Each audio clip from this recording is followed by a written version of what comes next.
यहाँ पे ना सड़कों पे चलते हुए चाइना से अटैक आने का खतरा इतना ज़्यादा है कि काफ़ी जगह पे ऐसे आपको शेल्टर बने हुए दिखेंगे। ताइवानीज़ मिलिट्री की, ताइवानीज़ नेवी की 552 नंबर मिलिट्री शिप है ये इस टाइम पूरी अपनी तैयारी कर रही है इस कंट्री को डिफेंड करने के लिए। लाइव रिपोर्टिंग कर रहा है आपका एक Indian vice sold rover Taiwan के किलुंग पोर्ट से, जो कि एक बहुत ही स्ट्रेटजिक इंपॉर्टेंस रखता है ताइवान के डिफेंस में अगेंस्ट चाइना।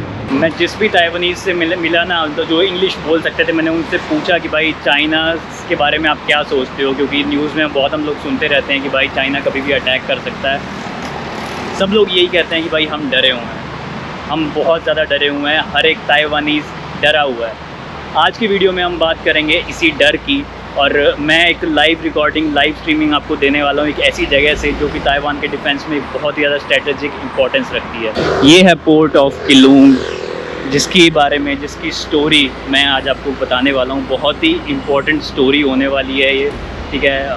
ये मतलब ना ही सिर्फ ताइवान के लिए, ये पूरे हमारा जो रीजन है, पूरा जो हमारा एशिया पैसिफिक का रीजन है, इसके लिए बहुत ही इम्पोर्टेंट है।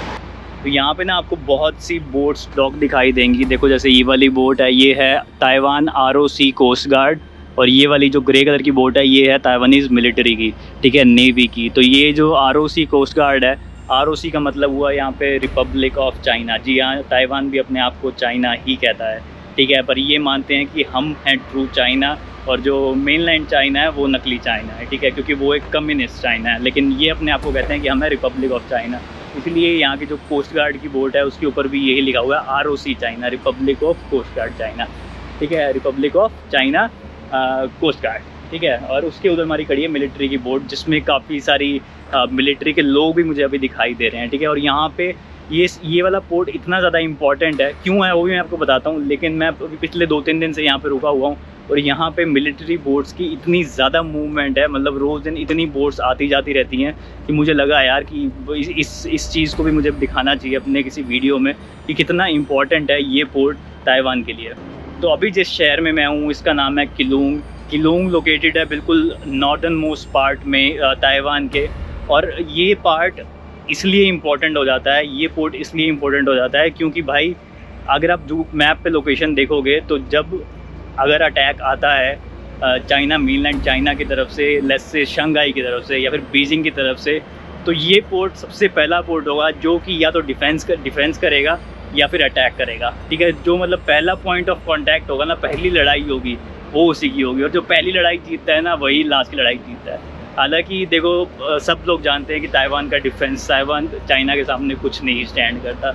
मैंने हालांकि लोकल लोगों से ही पूछा कि क्या सोचते हो कि आप लड़ पाओगे उनसे, कह रहे नहीं, हम कभी भी नहीं लड़ सकते, बट ये है कि भाई हम अपने राइट्स के लिए टक्कर ज़रूर देंगे जब तक दे पाएँ, ठीक है। तो ये जज्बा है यहाँ के लोगों के बीच में। मैंने कुछ लोगों से कहा कि भाई कैमरे पे आके बोलोगे, वो बहुत डर गए, कह रहे नहीं हम ये चीज़ नहीं कर सकते, हमारे लिए बहुत गलत हो जाएगा ये सीन कि अगर हम कैमरा पे आके चाइना की बुराई करेंगे, ठीक है, हमारे को यहीं से ही बंदे उठवा के न मरवा दें, ठीक है। तो बाकी मैंने उनसे उनके व्यूज़ जाने, तो सब लोग बहुत डरे हुए हैं, ठीक है। ये पोर्ट की इम्पोर्टेंस बहुत ज़्यादा है, और मैं इसलिए आपके सामने डिस्कस करना चाहता था ताकि आप लोगों को भी पता लगे कि यार ताइवान के लोग भी लड़ना चाहते हैं, ठीक है। और बाकी ये वाला जो पोर्ट है ना, यहाँ पे मतलब अगर मैं मैप पे दिखाऊंगा, कमर्शियल पोर्ट तो ये बहुत बड़ा है ही, ठीक है, यहाँ से बहुत ज़्यादा इनकी एक्टिविटीज़ होती हैं। लेकिन जो मिलिट्री पॉइंट ऑफ व्यू है उसके लिए भी बहुत इंपॉर्टेंट है, ठीक है। और ये एक ना मतलब पहाड़ों से घिरा हुआ है, अगर आपको मैं मैप पे दिखा पाऊँ तो ये पूरा ना पहाड़ों से घिरा हुआ है। तो यहाँ पे अगर कोई भी मिलिट्री शिप डॉक्ड होती है और चाइना की तरफ से अटैक आता है किसी चीज़ से, तो जो ये नेचुरल यहाँ के पहाड़ हैं जिन्होंने इस पोर्ट को सराउंड कर रखा है, वो उन चीज़ों को बचा लेंगे जो मिलिट्री की यहाँ पे चीज़ें हैं। ये देखो यहाँ पे मेन इनकी टूरिस्टिक साइट है, यहाँ पे शहर का नाम भी लिखा हुआ है KEELUNG, ठीक है। रात को ये जगमग जाता है तो बहुत अच्छा लगता है, और इसके पीछे ही पोर्ट है, ठीक है। ये मिलिट्री पोर्ट भी यहीं पे है, इनका कमर्शियल पोर्ट भी यहीं पे है।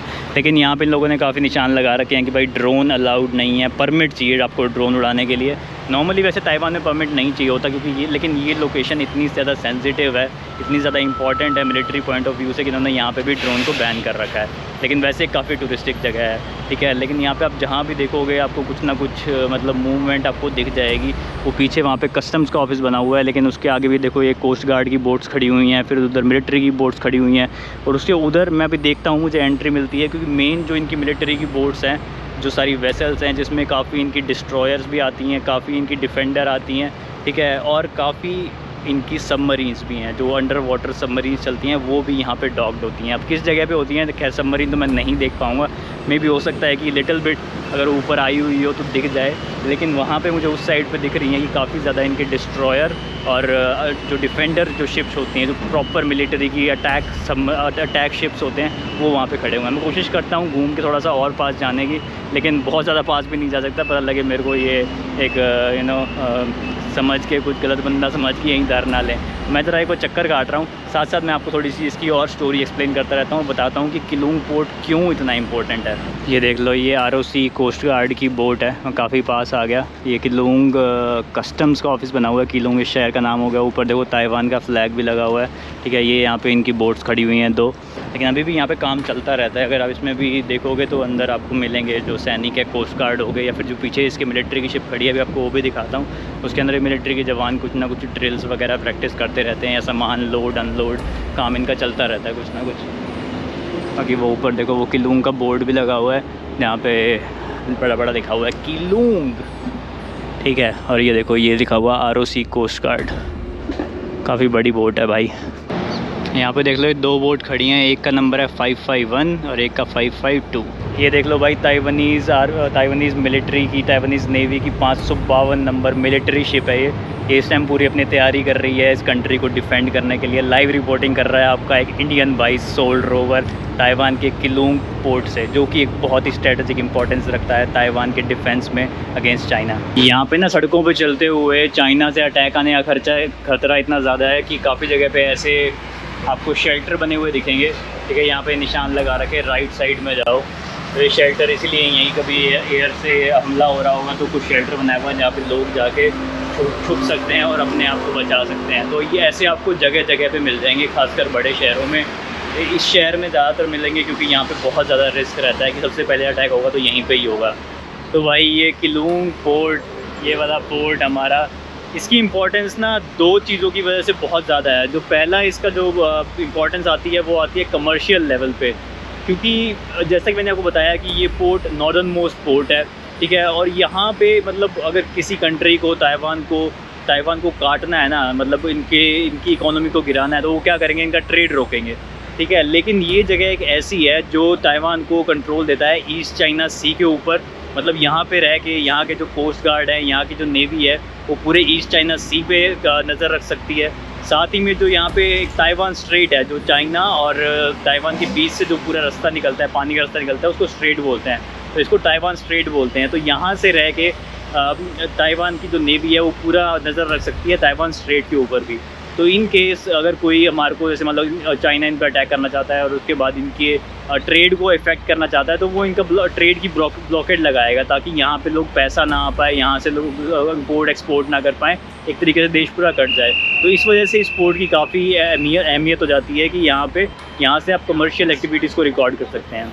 और दूसरा जो इसका पॉइंट ऑफ व्यू आता है वो आता है मिलिट्री ब्लॉकेट, क्योंकि यहाँ पे इस टाइम पे जो मतलब ताइवान है सबसे ज़्यादा खतरे में है। तो इस टाइम पे इनको बहुत ख़तरा बना हुआ है कि कब चाइनीज़ आर्मी आके इनको पूरा ब्लॉक कर दे और यहाँ पे कभी भी अटैक कर दे। तो उसकी वजह से भी ये वाला जो पोर्ट है, किलोंग का जो पोर्ट है, ये काफ़ी इंपॉर्टेंस हो जाता है, ठीक है। ये खुद तो प्रोटेक्टेड है ही सही, हालांकि ना मतलब अभी तो इसकी मैं बताऊंगा कि और भी पोर्ट्स हैं, ठीक है, और भी सपोर्टिंग पोर्ट बन गए, और भी मतलब मिलिट्री के लिए और भी काफ़ी ऑप्शंस हो गए। लेकिन पहले टाइम में जब यहाँ पे जापानीज़ का राज था, world war I think second में भी इसकी बहुत अहमियत थी ताइवान एज अ कंट्री की, क्योंकि एक जापान की कॉलोनी हुआ करती थी। तो उस टाइम पे भी जो किलोंग का ये वाला पोर्ट था, ये बहुत ज़्यादा इंपॉर्टेंट था। मतलब मेनली ताइवान के अंदर से जो भी मिलिट्री ऑपरेशंस होते थे, चाहे वो डिफेंसिव हो चाहे वो ऑफेंसिव हो, वो सभी इसी पोर्ट से होते थे। तो उसी चीज़ को मेंटेन करते हुए आज भी इस किलोंग पोर्ट की मिलिट्री पॉइंट ऑफ व्यू से बहुत ज़्यादा इंपॉर्टेंस है। अच्छा, जो ये एयर डिफेंस वाले बंकर है ना, इनकी मैंने थोड़ी सी और तफ्तीश की। मैंने अपने कुछ यहाँ पे जो मेरे लोकल लोग हैं उनसे मैंने पूछा,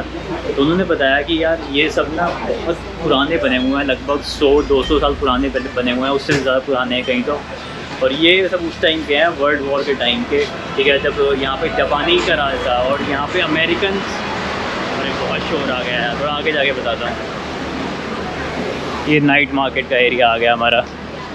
एक वीडियो में मैंने आपको नाइट मार्केट बड़ी स्पेशली दिखाई है। तो बेसिकली जब यहाँ पे जापानीज़ का राज था उस टाइम पे वर्ल्ड वॉर का टाइम चल रहा था और यूएस यहाँ पे अटैक कर रहा था, तो जापानीज़ ने अपने बचने के लिए, अपने जो और अपने कुछ लोगों को बचाने के लिए उस टाइम पे ये सब शेल्टर बनवाए थे। उस टाइम पे जो एक किलोंग जगह है ना जहाँ पे मैं अभी हूँ, ये बहुत ही गढ़ होता था, मतलब ताइपेई से भी ज़्यादा बड़ी सिटी मानी जाती थी और यहीं से ही सारे मिलिट्री एक्शंस होते थे, यहीं से ही सारा ट्रेड हुआ करता था। तो ये वाली जगह बहुत ही सेंसिटिव होती थी, तो इसलिए उन्होंने यहाँ पे बहुत सारे ये एयर डिफेंस शेल्टर बनाया था, क्योंकि यूएस यहाँ पे एयर से, हवा से बॉम्बिंग करता था।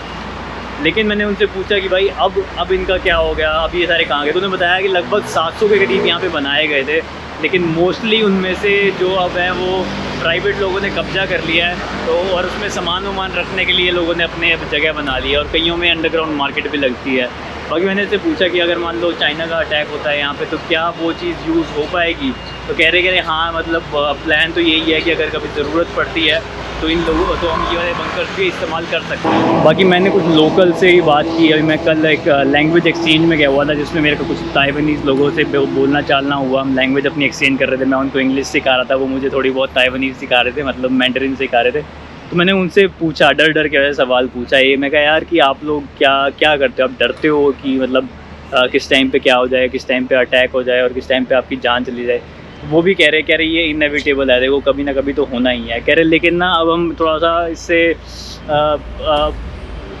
इस चीज़ को हम लाइटली लेने लग गए हैं, क्योंकि कह रहे ये हम 70 साल से सुनते आ रहे हैं कि अटैक करेगा, चाइना अटैक करेगा, चाइना अटैक करेगा। कह रहे हाँ, हम जानते हैं कि इस टाइम पे सबसे ज़्यादा नज़दीक है कि चाइना अटैक कर दे, क्योंकि ऑलरेडी रशिया यूक्रेन वॉर चल रहा है, ठीक है, इधर से इसराइल का अलग पंगा चला हुआ है मिडल ईस्ट में, ठीक है। तो इस टाइम पे मतलब वर्ल्ड काफ़ी अनसर्टेन है, तो इस टाइम पे काफ़ी ज़्यादा प्रोबेबिलिटी है कि चाइना अटैक कर सकता है।